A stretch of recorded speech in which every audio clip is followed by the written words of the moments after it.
Este es un mensaje del pastor John MacArthur, traducido y predicado en español para el mundo de habla hispana. Al llegar al capítulo 9, versículos 20 al 27, llegamos a la profecía más maravillosa, exacta y sorprendente de toda la Biblia. En la mente de algunos escritores, esta es la defensa más importante de que la palabra de Dios, las Escrituras, han sido escritas por Dios. De hecho, Sir Isaac Newton una vez dijo, y cito, podemos basar la verdad del cristianismo únicamente en esta profecía hecha 5 siglos antes de Cristo. Fin de la cita. Podemos hacer que la verdad del cristianismo dependa en esta profecía únicamente. Una profecía monumental, una afirmación poderosa, y usted la verá conforme comienza a desarrollarse. Francamente, quiero decirle desde el principio que no vamos a acabarlo todo en esta noche. Es demasiado rico, hay demasiado aquí. Vamos a tomarnos el tiempo para que usted pueda entender la plenitud de todo lo que el Espíritu de Dios está diciendo. Ahora, permítame recordarle un poco el escenario conforme abordamos el capítulo 9 de Daniel, porque han pasado unos cuantos meses desde que hablamos de esto, y quizás necesite recordar algo de lo que estudiamos. Recordará usted que después del reinado de Salomón, el reino de Israel fue dividido en 2 partes. El reino del norte, conocido como Israel, el reino del sur, conocido como Judá. Israel había sido llevado en una forma de cautiverio y ahí fueron dispersados y realmente nunca regresaron. Entonces Israel, en este tiempo en particular, ya no existe como tal, esto es el reino del norte. El reino del sur de Judá, la mitad del sur del reino dividido, también ha sido llevado en cautiverio, y esto por parte de la nación Babilonia.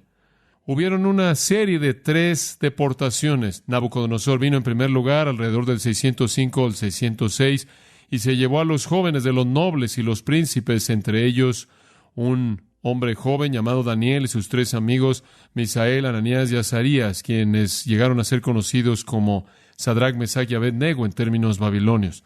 Entonces la nación de Judá, el pueblo de Dios, había sido llevado cautivo en la tierra de Babilonia. Babilonia fue el primer imperio mundial gentil, de los cuales habrían 4, Babilonia, Medo-Persia, Grecia y Roma. Ahora Daniel, quien fue llevado cautivo debido al compromiso sorprendente con Dios que él tuvo y debido a la cualidad maravillosa de su virtud, había llegado a ser el primer ministro de Babilonia. Aunque él fue un judío en el exilio, su virtud lo llevó a alcanzar el lugar más elevado en la tierra, y entonces Daniel, en este tiempo en particular, en el capítulo 9, es el primer ministro. El imperio babilonio, no obstante, ha sido derrotado. Y durante un año, los medos y los persas han estado en el poder, y el rey llamado Darío, quien yo creo que es el mismo que Ciro, Darío, siendo un título en lugar de un nombre, está en el poder. Y entonces encontramos que en este tiempo en particular, el pueblo de Dios ha estado en la cautividad por casi 70 años. Han soportado el imperio babilonio y la caída del imperio babilonio, y ahora están viviendo bajo el poder de los medo-persas. Lo que es interesante, Daniel de nuevo, debido a la capacidad de su naturaleza, debido a la virtud de su vida, debido al impacto que había hecho en la sociedad, mantuvo su posición en el imperio, aunque la estructura del imperio cambió. Entonces Daniel todavía es primer ministro en una tierra extranjera. Algunos eruditos creen que es alrededor del 537 a.C., alrededor de ese tiempo, Israel ha estado en la cautividad, o Judá ha estado en la cautividad casi 70 años ya para este punto. De hecho, algunos creen que desde la primera deportación es el año número 69. Y debido a que Daniel estuvo en la primera deportación, él ha estado muy preocupado porque los 70 años están llegando a su fin, porque Daniel había sido expuesto a los escritos de Jeremías. Regrese al versículo 2 del capítulo 9. En el año primero de su reinado, del reinado de Ciro o Darío, el hijo de Asuero, yo, Daniel, miré atentamente en los libros el número de los años. Él estaba leyendo en el canon del Antiguo Testamento de que habló Jehová al profeta Jeremías. Ahora, Jeremías había mencionado varias veces que la cautividad sería una cautividad de 70 años. Y entonces Daniel sabía que si Dios comenzaba a contar con la primera deportación, que los 70 años habían casi terminado. Ahora él no sabía si Dios comenzó con la primera deportación o la segunda deportación o la tercera deportación, la cual fue en el 586. Entonces realmente él no sabía específicamente cuándo comenzó y por lo tanto no sabía específicamente cuándo terminaba, pero él sabía que era inminente. Ahora Daniel es demasiado grande como para regresar a la tierra, pero él en su corazón tiene al pueblo de Dios. Estoy seguro de que él sabía que él no regresaría, pero su corazón anhelaba ver que el pueblo regresara. Durante 70 años su nación había estado en ruinas. Durante 70 años habían sido desposeídos. Y lo peor de todo, habían estado bajo dominio gentil. Y entonces Daniel en el capítulo 9 comienza a orar. Y él está pidiéndole a Dios que lleve la cautividad a un fin. Él quiere que el pueblo sea llevado de regreso a la tierra. Ahora, en respuesta a su oración, Dios le da una profecía monumental. Y eso es lo que ocurre de los versículos 20 al 27. Su oración es del versículo 3 al 19. Ahora, mantenga en mente que esta no es la primera gran profecía dada a Daniel. Daniel recibió otras afirmaciones sorprendentes por parte de Dios. Usted recordará que las primeras dos grandes profecías que Daniel recibió estuvieron en el capítulo 2 y en el capítulo 7, y ambas trataron con los imperios mundiales gentiles. El capítulo 2 le dio a Daniel un panorama amplio de la historia mundial gentil, los 4 grandes imperios que serían sucedidos por un imperio final grande, un quinto, el cual sería el reino del Dios Altísimo y de su Hijo, el Señor Jesucristo. Después, en el capítulo 7, Dios le dio esa misma visión en otro formato y añadió el elemento entero del anticristo y cómo el gobierno mundial, en su forma final, de la fase final del poder gentil mundial terminaría. Entonces, las visiones de Daniel hasta este punto han estado relacionadas primordialmente con las potencias mundiales gentiles. Pero desde el capítulo 7, versículo 28 en adelante, el enfoque se vuelve de los gentiles y se concentra en los judíos, Israel, el pueblo de Dios. Y el capítulo 9 nos da esta gran profecía del pueblo de Dios. Si usted ve el versículo 24, le dará una pista. 70 semanas están determinadas sobre tu pueblo y sobre tu santa ciudad. Y esa es una afirmación del contenido básico de esta profecía, que se relaciona con Israel o Judá, si usted lo está viendo desde el punto de vista del reino del sur. Conforme el capítulo 9 abre, el pueblo todavía está en la opresión, están bajo un gobierno extranjero, su tierra está en manos paganas, su ciudad santa está en ruinas, su templo está en ruinas y están listos para regresar. Y Daniel sabe que el tiempo se acerca y entonces ora. Ahora, conforme esto se abre para nosotros, de los versículos 20 al 27, quiero que vea 3 características y 3 personajes principales. Número 1, las circunstancias de Daniel. Número 2, la venida de Gabriel. Y número 3, la comunicación de Dios. 3 características, 3 personajes principales. Las circunstancias de Daniel, la venida de Gabriel y la comunicación de Dios. Veamos en primer lugar las circunstancias de Daniel en el versículo 20. Y por cierto, lo encontramos en circunstancias muy familiares. Aún estaba hablando y, ¿qué? Orando. Si en algún punto hubo un hombre en la Biblia que estuvo asociado con la oración, es Daniel, ¿no es cierto? De hecho, él estaba tan comprometido con la oración que lo llevó a un foso de leones. Daniel fue un hombre de oración. Daniel estaba orando. Si usted regresa al versículo 3 del capítulo 9, usted encontrará el comienzo de su oración. Y volví mi rostro a Dios el Señor, buscándole en oración y ruego, en ayuno, cilicio y ceniza. Y oré a Jehová mi Dios. Este es un hombre que toma en serio su oración. Esto no es caprichoso. Esta no es una emoción pasajera. Este es un hombre que está determinado en orar con gran compromiso. Daniel fue un hombre de oración. De hecho, fue en el capítulo 6, usted recordará, que este gran compromiso con la oración fue la trampa que usaron para arrojarlo a los leones.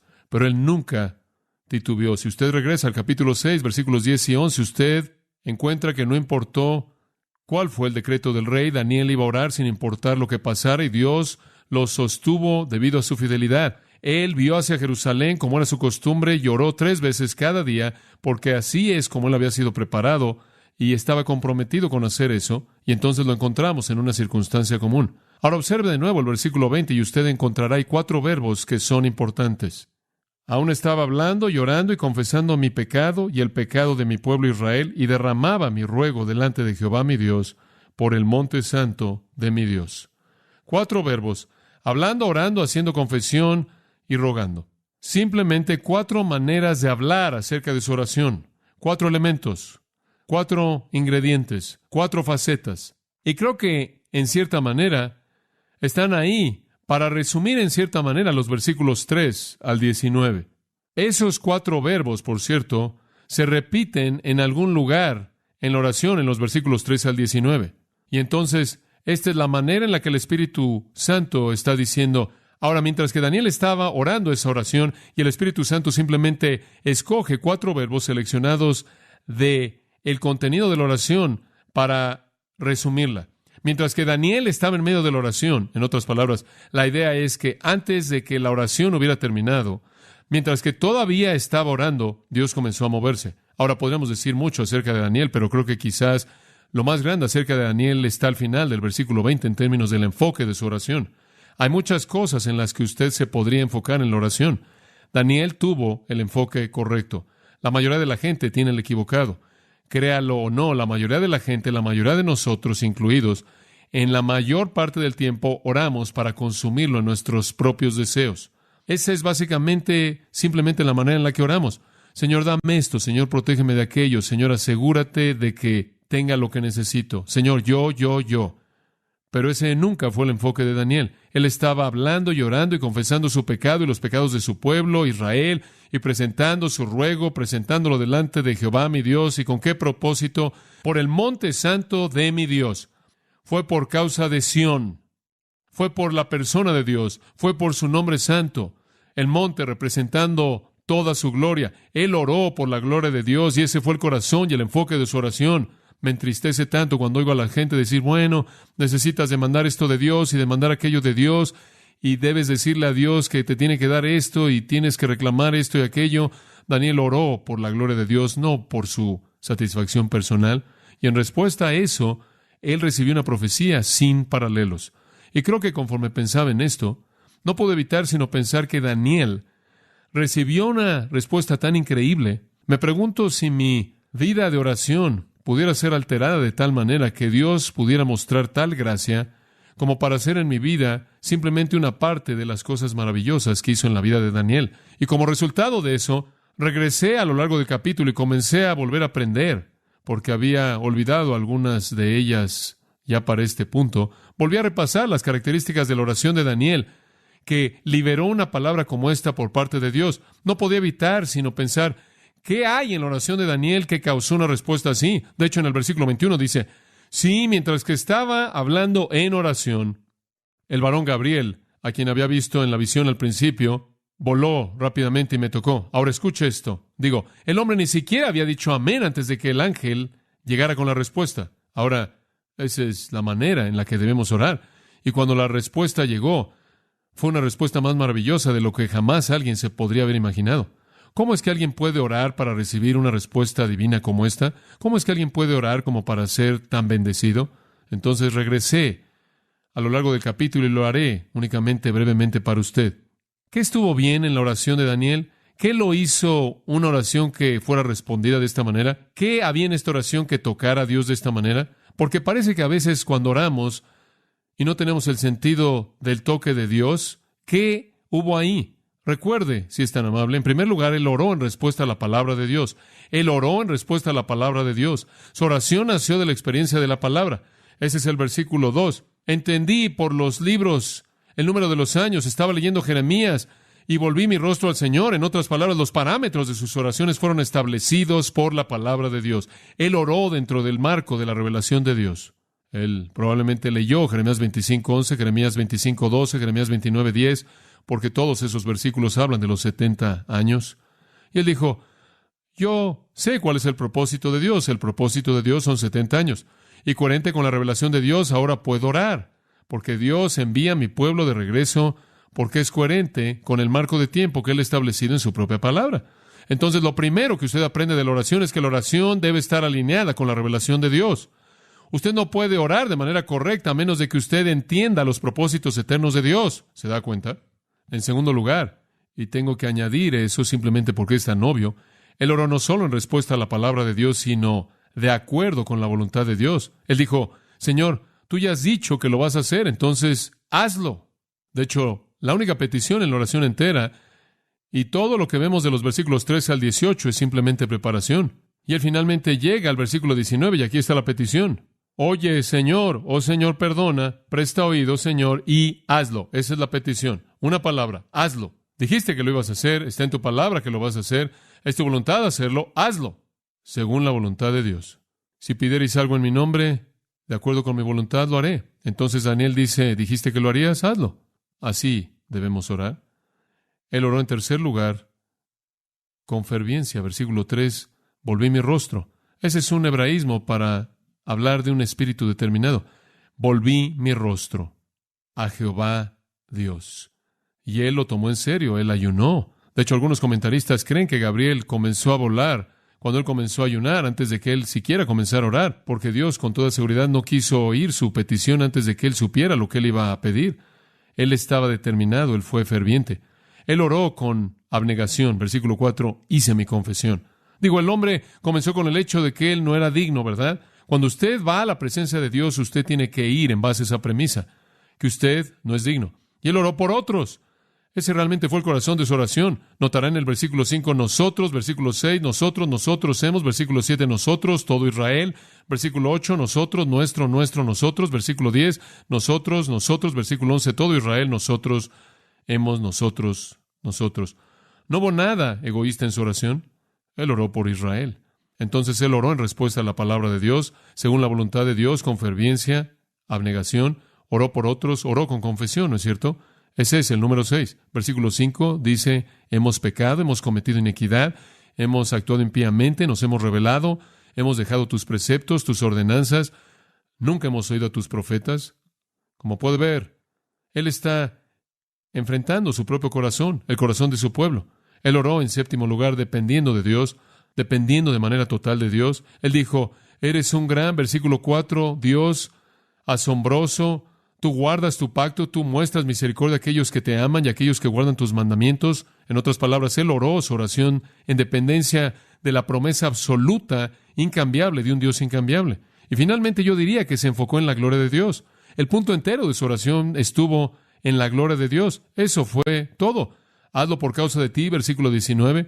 Oh Señor, oye, oh Señor, perdona, oh Señor, escucha y no te tardes. Y aquí viene, por causa de ti, oh mi Dios, por tu ciudad y tu pueblo que es llamado por tu nombre. Este es tu pueblo y tu ciudad y tu nombre están en juego. Y él estaba orando. Y él estaba orando de la manera correcta. Hay otra pequeña nota acerca de su oración también en el versículo 21, obsérvelo. Dice al final del versículo que el ángel Gabriel vino, y me gusta esto, vino a mí como a la hora del sacrificio de la tarde. Ahora, eso es algo muy especial, la hora del sacrificio de la tarde. Daniel había traído su oración a Dios en un tiempo muy, muy especial. Este era el tiempo del sacrificio de la tarde. Y también era un tiempo de oración, 3 de la tarde era el tiempo. Esdras 9 indica que este tiempo también fue un tiempo de oración en el versículo 5. Pero tradicionalmente este fue un tiempo muy especial en la tarde. Daniel, cuando estaba viviendo en Jerusalén antes de la cautividad como niño, habría recordado, el humo se levantaría del templo porque un cordero había sido matado y el cordero era matado para el pecado y ofrecido a Dios. Los pecados eran confesados. El que traía al cordero colocaba sus manos sobre el cordero y de esta manera simbolizaba identificación y confesaba su pecado con sus manos sobre el cordero, y después el cordero era ofrecido como un sacrificio. Daniel habría recordado eso, y él también habría recordado que se ofreció una comida y también una ofrenda de bebida asociada con ese sacrificio. Pero permítame tan solo darle un pequeño pensamiento aquí. ¿No es interesante que 69 años después él todavía es fiel al sacrificio de la tarde, aunque él no ha estado en uno durante 69 años y aunque no hay un templo que él vea? Ahora, ya hay un hombre que no olvida, y esa fue la clave de su éxito espiritual. Muchas personas se fueron de Israel, se metieron en una tierra pagana y olvidaron todo, pero no Daniel. Recordar de nuevo ancla el alma. Y entonces él recordó. Él pudo recordar, aunque no había habido un sacrificio desde el 586 antes de Cristo. Y ahí estaba él. Y qué momento tan apropiado fue para confesar sus pecados. Él estaba confesándolos. Y yo simplemente creo que diariamente a las 3 de la tarde pudo haberlo hecho porque, debido a la tradición en la que él fue creado, su tiempo de confesar pecados, aunque no se había ofrecido sacrificio. Y entonces Daniel vino a Dios en oración, pero él vino con un sentido de la necesidad de una limpieza. Entonces él estaba orando. Las circunstancias de Daniel. En segundo lugar, la venida de Gabriel. Versículo 21. Y este es realmente un texto maravilloso. Observe y vea lo que sucede. Aún estaba hablando en oración cuando el varón Gabriel, a quien había visto en la visión al principio, volando con presteza, vino a mí. Ahora, qué cosa tan sorprendente. Daniel todavía está orando y el ángel llega antes de que él siquiera termine. Ahora, eso le dará a usted una pequeña idea de cuán rápido vuelan los ángeles. El cielo no está muy lejos cuando usted tiene un cuerpo sobrenatural. Observe que dice el varón Gabriel o el hombre Gabriel. Ahora, eso no es para negar que él es un ángel. Únicamente es para identificarlo con la aparición previa en el capítulo 8, versículo 16, porque en el capítulo 8, versículo 16, recordará cuando Daniel estaba ahí en la costa del río Ulai, él oyó la voz de un hombre y la voz del hombre lo llamó y dijo: Gabriel, haz que este hombre entienda las visiones. Entonces, cuando él se acercó en donde yo estaba y cuando él vino, tuve miedo y caí sobre mi rostro y él me dijo: entiende, oh hijo del hombre, y demás. En el 8º capítulo, Daniel confrontó a Gabriel, el ángel, en una forma humana. Y la razón por la que él es llamado aquí, el varón Gabriel, probablemente es mejor entendida como una manera de identificarlo con la misma forma visible. Como puede ver, si él hubiera venido únicamente como un ser espiritual, Daniel no habría sabido que era Gabriel, porque Daniel no habría sabido cómo se veía Gabriel, pero fue Gabriel. Y yo creo que Dios quería que Daniel supiera que era Gabriel. ¿Por qué? Porque yo creo que Gabriel es un ángel mensajero de clase 1. Y Daniel debía saber que esta era una entrega de alta prioridad, de prioridad 1, y que él estaba recibiendo a Gabriel. Entonces la referencia al varón Gabriel no es una negación de que él es un ángel, sino que sirve para ligarlo con la visión del capítulo 8, versículos 15 y 16, en donde él apareció en la forma de un hombre. Y Daniel hace ese comentario cuando él dice a quien había visto en la visión al comienzo. Por cierto, también podría notar que la palabra para varón aquí, la palabra ish, algunas veces es usada de un siervo y podría ser en ese sentido también que él es llamado hombre porque él actúa como un siervo de Dios. Y por cierto, la palabra Gabriel, ¿alguna vez ha pensado en esa palabra? Las últimas 2 letras de esa palabra significan el nombre de ¿quién? De Dios. Y literalmente él significa el fuerte, Dios el fuerte. Y la primera parte de Gabriel viene de la palabra hebrea, básicamente la palabra es Gabar. Y Gabar significa el fuerte. Entonces es el hombre el fuerte, Dios el fuerte. O es el hombre fuerte de Dios, el fuerte del Dios fuerte. Ese es su nombre. Y él fue el mensajero celestial clave. ¿Quién fue el que le anunció a Zacarías el nacimiento de Juan el Bautista? Gabriel. Y él fue el hombre más grande que jamás vivió hasta su época. Jesús dijo eso en Mateo 11:11. Anuncio importante. ¿Quién fue el que le anunció a María el nacimiento de Jesucristo en Lucas 1:26? Gabriel. Ahora esta es una función repetida de los ángeles santos en las Escrituras. Los ángeles estuvieron involucrados en la revelación de la ley a Moisés. Usted puede encontrar eso en el 7º capítulo de Hechos, en el sermón de Esteban. Él dice que los ángeles entregaron la ley a Moisés. Zacarías dice que hubo un ángel que me habló e interpretó las visiones de Dios.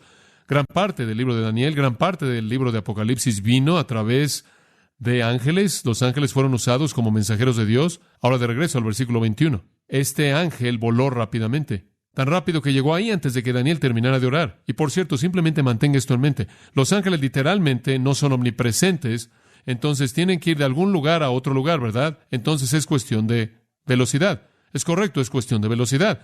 De hecho, encontramos también en Daniel, ¿no es cierto?, que Dios había despachado a un ángel para entregarle una palabra a Daniel, y el ángel se detuvo en el espacio por algunos demonios, y el Señor tuvo que enviar a Miguel para liberarlo, para que pudiera terminar el viaje. Entonces los ángeles van de algún lugar a otro lugar. Y este fue rápido. Por cierto, el único otro ángel nombrado en la Biblia es Miguel. El otro único ángel bueno es Miguel, y él es un superángel el ángel campeón, el líder de las fuerzas celestiales. El único otro ángel que es mencionado es Lucifer. Pero observe al final del versículo 21, dice que me tocó, en el hebreo. Él estaba tan concentrado en la oración que creo que indica algo de la postura de la oración. Daniel estaba involucrado de manera tan intensa en la oración, sin duda alguna sus ojos estaban cerrados, su cabeza estaba inclinada y el ángel tuvo que tocarlo para despertarlo, para que estuviera alerta a su presencia. Después, versículo 22. Y me hizo entender y habló conmigo diciendo, Daniel, ahora he salido para darte sabiduría y entendimiento. Y Gabriel le habla acerca de su misión. Ahora, la oración de Daniel no fue para entendimiento. Y la oración de Daniel no fue para capacidad. Y realmente esas dos palabras significan prácticamente lo mismo. Es muy difícil distinguir entre las dos. Pero Daniel no estaba pidiendo algo para sí mismo. Daniel no estaba pidiendo entendimiento para el futuro. Daniel no era algún tipo de amante de la profecía. Oh, Señor, simplemente muéstrame lo que va a pasar. ¿Se da cuenta? Digo, lo que le preocupaba a Daniel era el propósito y el plan de Dios, no la fascinación del futuro. Pero el ángel dijo, quiero informarte, he venido, oh Daniel, para darte sabiduría y entendimiento. El Señor quería asegurarle a Daniel de su propósito inalterable de cumplir todas sus promesas, y quería asegurar a Daniel de manera plena para que no hubiera duda alguna en su mente. Versículo 23.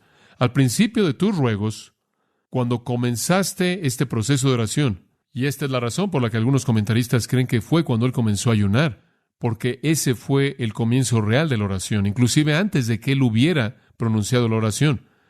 Pero al principio, cuando fuera que fue al principio del día, fue dada la orden.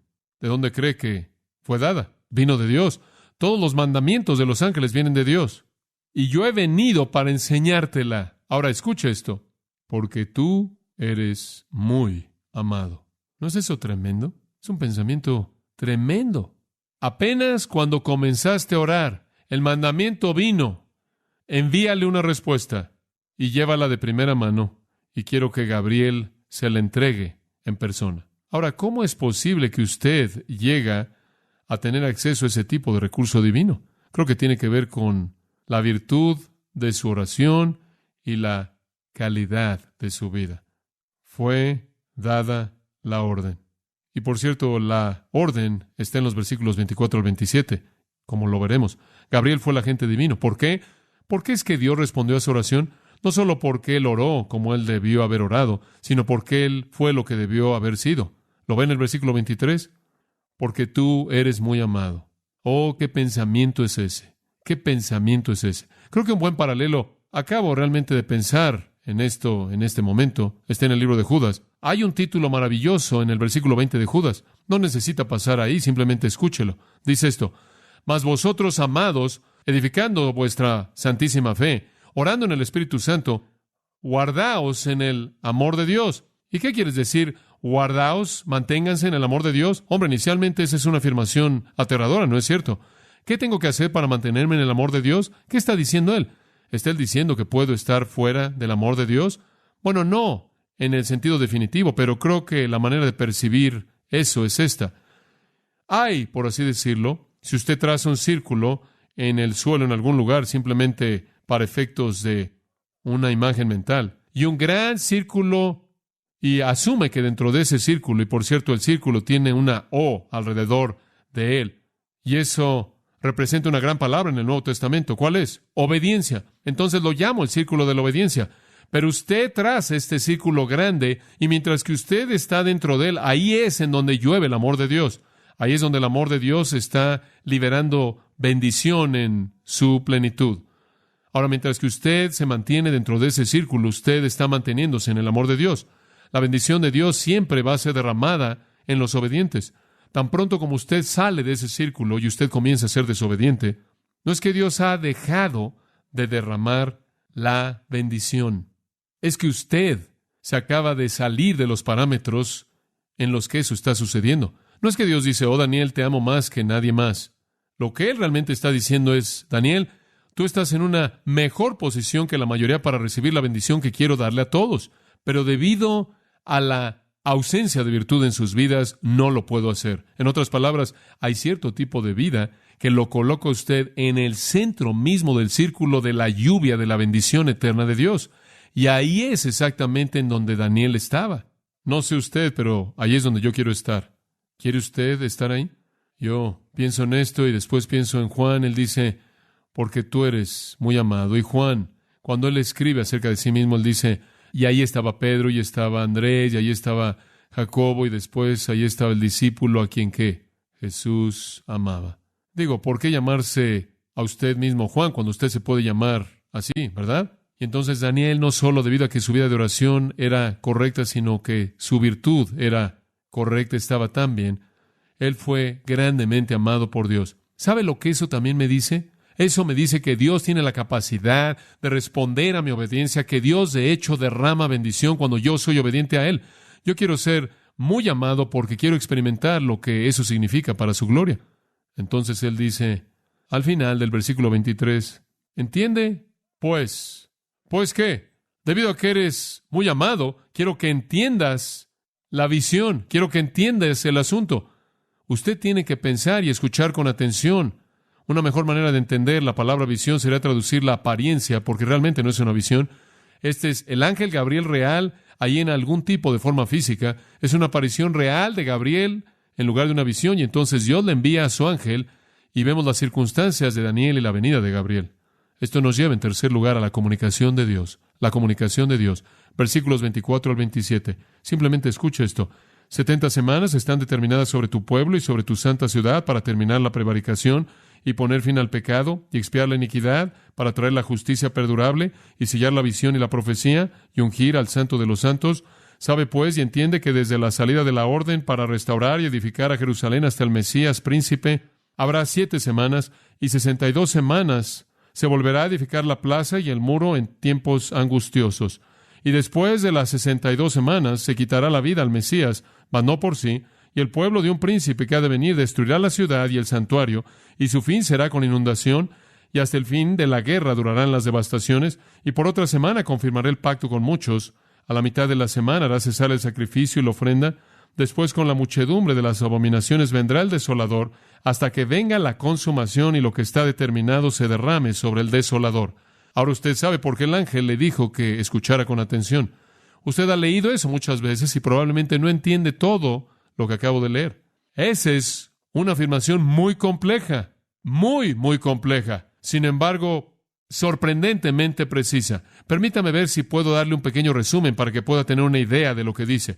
En primer lugar, la profecía entera tiene que ver con el pueblo de Dios y la ciudad de Daniel. Esto es la nación de Israel y la ciudad de Jerusalén. En segundo lugar, hay 2 príncipes diferentes mencionados. Está Mesías, el príncipe, en el versículo 25, y está el príncipe que vendrá en el versículo 26.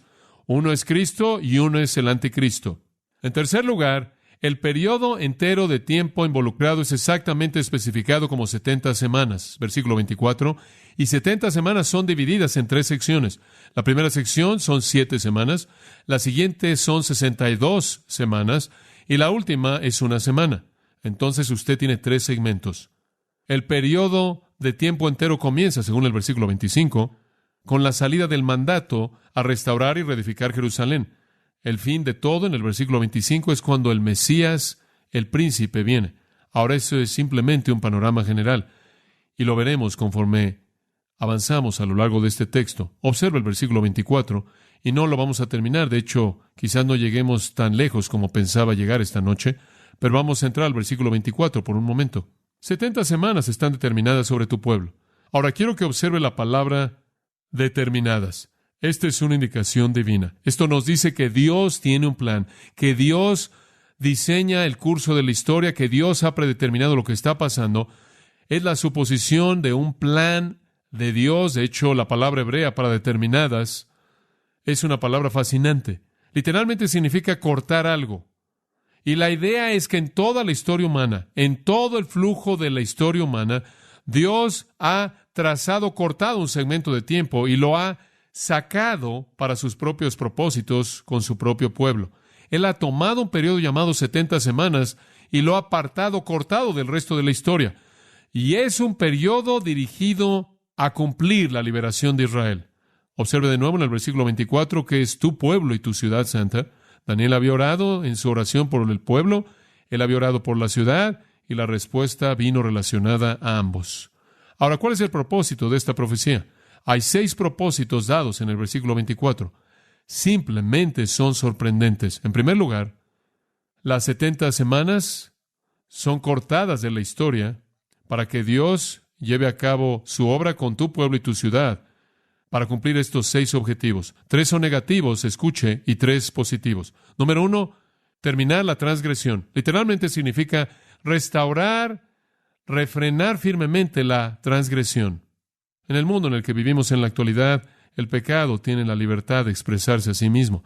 Pero viene un día cuando ese no será el caso. Viene un día cuando cada vez que el pecado levanta su cabeza, será aplastado con una vara de hierro. Será refrenado de manera firme y la libertad del pecado de expresarse a sí mismo se acabará. Toda apostasía se acabará, toda maldad estará bajo el control divino. Y esta parece ser una palabra, esto es la palabra transgresión, que tiene referencia a una perspectiva general del pecado. Ahora observe el segundo propósito. No solo terminar o refrenar firmemente la transgresión, sino llevar a su fin los pecados, plural. No solo el pecado en su totalidad va a ser enfrentado, o en general, sino pecados de manera específica van a ser enfrentados también. Ahora hay mucho debate acerca de lo que el verbo significa terminar. Algunos creen que significa sellar, y cada vez que la raíz de la palabra sellar es usada, habla de juicio divino en la Biblia. Siempre asumen la idea de juicio, pero la idea es que no solo Dios va a enfrentar el pecado en su totalidad, sino que Dios va a enfrentar con pecados específicos también. En otras palabras, hay un periodo de 70 semanas en la historia, al final del cual Dios va a acabar con el pecado. Ahora, hay un tono de fin en ese pensamiento. Finalmente, la tercera afirmación negativa: terminar la transgresión, terminar con los pecados y hacer reconciliación para la iniquidad. Hacer reconciliación para la iniquidad. El verbo escafar significa simplemente cubrir la iniquidad, cubrir el pecado. Y literalmente en el hebreo es expiar. Es la palabra hebrea normal para expiación. ¿Ahora entendió eso? Ahora observe. Viene un tiempo cuando Dios va a enfrentar el pecado en general. Va a enfrentar los pecados de manera específica. Y Él va a enfrentarlo al traer una expiación para esos pecados. Resumiendo estos 3, todos se refieren a deshacerse del pecado. Y esa fue una palabra bienvenida por Daniel, porque fue pecado lo que había llevado a Israel a la cautividad. La primera trata con la idea del pecado en general. La segunda, el pecado en específico. Y la tercera dice cómo: por expiación. Y realmente creo que lo que Daniel ve, pero no ve, de lo que el Espíritu de Dios habla aquí, tiene que ser la venida de Jesucristo y su obra en la cruz. Fue en la cruz que el pecado en general fue enfrentado, ¿verdad? Aunque la aplicación plena de eso espera su segunda venida. Fue en la cruz que los pecados de manera específica fueron enfrentados conforme Él los llevó en su propio cuerpo. Fue en la cruz que la expiación se llevó a cabo. Y entonces veo en esos primeros 3 propósitos de las 70 semanas un retrato de la cruz y su provisión maravillosa y sorprendente para el pecado. La cabeza de Satanás fue herida. ¿En dónde? En la cruz. Aunque la sentencia final no ha sucedido aún. Todo nuestro pecado fue pagado, ¿verdad? Todos nuestros pecados fueron cubiertos. No solo se cubrió el problema general de una naturaleza de pecado, sino que también recibimos de la cruz el perdón de todo pecado específico. Entonces el pecado está siendo cubierto aquí. Después hay 3 propósitos positivos para las 70 semanas. Número 1, traer justicia eterna. ¡Qué gran intercambio! Usted quita el pecado y usted trae la justicia eterna. Literalmente está en el plural, es la justicia de las edades, la justicia de los eones, la justicia permanente de la eternidad. La justicia toma el control permanente. Ahora escuche esto. Los judíos nunca vieron en el Antiguo Testamento la distinción entre la primera y la segunda venida de Cristo y el espacio que había entre ellas. Entonces usted puede tener una profecía en el Antiguo Testamento que llega a la cruz y es seguida inmediatamente por un entendimiento del reino, porque el espacio o la época de la iglesia es un misterio. Entonces las primeras 3 son cómo es que Dios va a enfrentar el pecado, y las siguientes 3, cómo es que Él va a establecer la justicia eterna. La quinta dice que Él sellará la visión y la profecía. En otras palabras, vendrá un fin para la revelación, vendrá un fin para las profecías, vendrá un fin para las visiones. ¿Por qué? Porque en su reino grande, glorioso y eterno, cuando esté finalmente establecido, Conoceremos como somos conocidos. La revelación cesará, todo el conocimiento será nuestro. Algunos creen que él está hablando de que se terminará el Nuevo Testamento, que está diciendo que el canon del Nuevo Testamento será terminado. Pero no adopto esa postura por la razón que dice que habrá un fin para la profecía y habrán profecías y visiones que ocurrirán al inicio del reino, según Joel 2. Entonces tiene que haber lugar para eso en el futuro. Entonces veo esto como la consumación final.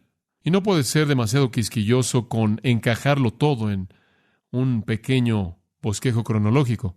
Lo que el profeta está diciendo es que viene un tiempo cuando el Mesías vendrá y el Mesías terminará con el pecado y el Mesías traerá el reino de justicia eterna y no habrá necesidad de que nosotros estemos recibiendo pequeñas revelaciones especiales porque todo nos será descubierto. Todo.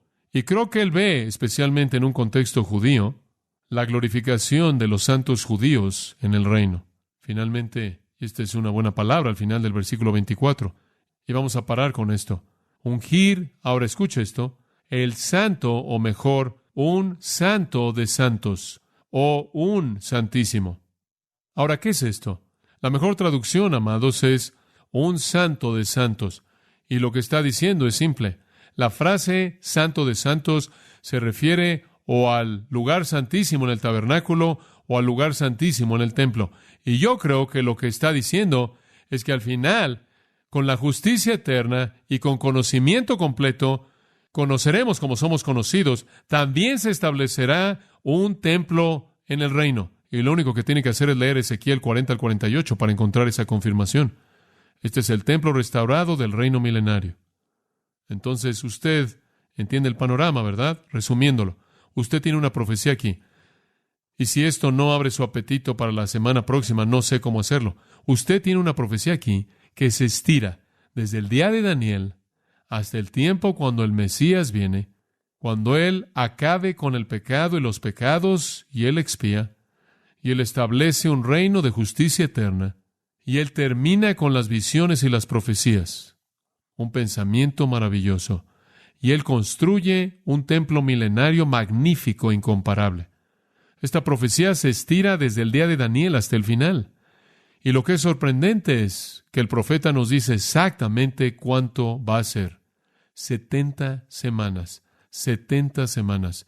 Las primeras 3 partes negativas de esta perspectiva parecen apuntar a la cruz. Los segundos 3 puntos positivos parecen ir más allá de la cruz hasta el reino. Y eso nos muestra que hay un espacio aquí. Sabemos que serán 70 semanas desde el tiempo de Daniel hasta el final, pero también sabemos que esas 70 semanas están divididas en 3 secciones. Primero hay un periodo de 7 semanas, después hay un periodo de 62 semanas, y después hay un periodo final de 7 semanas. Vamos a descubrir que hay un espacio ahí que explica la distinción entre la venida de Cristo la primera vez y la segunda vez. Ahora, si usted quiere saber específicamente qué son las 70 semanas, venga usted el próximo domingo y le voy a decir. Permítame tan solo reiterar, conforme partimos en esta noche, ¿qué es lo que el Espíritu de Dios le ha dicho a usted en esta noche? Creo que el resumen de lo que yo percibo en mi propio corazón es esto. Daniel recibió las mejores cosas que Dios jamás podía darle. ¿Y sabe usted qué es lo mejor que Dios jamás puede dar? Un sentido de su propia presencia. ¿Qué quiero decir con eso? Quiero decir que no son cosas. Lo mejor que usted puede jamás recibir por parte de Dios es su palabra, traída a su presencia, bajo la entrega de sus propios ángeles. ¡Qué pensamiento! ¡Qué pensamiento! El Nuevo Testamento afirma que sus ángeles todavía son ministros, que Dios puede traer a nuestras vidas grandes realidades de su trono mismo. Ahora, no quiero ser místico en esto, solo quiero estar en el lugar en donde puedo conocer lo que es ser muy amado para que pueda experimentar toda la bondad que Dios desea dar. No estoy buscando visiones o revelaciones, sino únicamente percibir que Dios ha traído a mi corazón la verdad de su palabra que ya ha sido revelada de una manera muy especial. Quizás usted no entiende lo que estoy diciendo. Lo puedo decir de otra manera. Lo que más temo es sequía en mi vida espiritual. Y anhelo vivir de tal manera que cada vez que abro la palabra de Dios es como si Dios me tocara con su propia mano. Está tan viva para mí. Y entonces, en las palabras de Judas, yo diría, manténgase en el amor de Dios. Sepa usted lo que es ser grandemente amado por Dios, porque usted está dentro del círculo de la obediencia. Y eso es cuestión realmente de su propia virtud, la virtud de su vida. Y cuando usted cae de rodillas a orar, usted recibirá de la mano de Dios cosas mucho mayores de lo que jamás soñó. Bueno, es muy frustrante no poder terminar esto porque estoy tan emocionado. Por esto, voy a estar dejando que gotee este sermón de mí a lo largo de la semana. Lo puedo sentir que viene. Padre, gracias por nuestra comunión en esta noche. Estamos tan agradecidos simplemente por la emoción de tu palabra. Es maravilloso estar juntos en esta noche para disfrutar este gran texto y simplemente comenzar a rascar su superficie. Percibimos que eres tan real, que tú oyes nuestras oraciones y tú mueves a tus ángeles en respuesta. ¡Cuán maravilloso! ¡Cuán maravilloso saber que realmente estás involucrado! Que realmente respondes como hemos visto en el caso de Daniel. Oh Dios, que seamos tan amados, que recibamos una palabra como esta de ti, que haya tal frescura cuando abrimos sus páginas, que conozcamos el derramamiento de tu bendición. Padre, oramos en esta noche por toda persona que está aquí. Pedimos tu atención especial a toda necesidad. Hay muchas de estas queridas personas que tienen cargas. Ayúdales a orar correctamente. Ayúdales a que su vida esté alineada con tus principios y que oren de la manera en la que nos has enseñado a orar para que ellos conozcan la plenitud de tus respuestas. Padre, por aquellos que quizás estén con nosotros en esta noche, que nunca han entregado su vida a Cristo, oramos que esta sea la noche. Oramos en el nombre de Cristo. Amén. Para más información sobre los mensajes y libros del pastor John MacArthur y de los derechos legales de los mismos, puede acceder a la página engracia.org.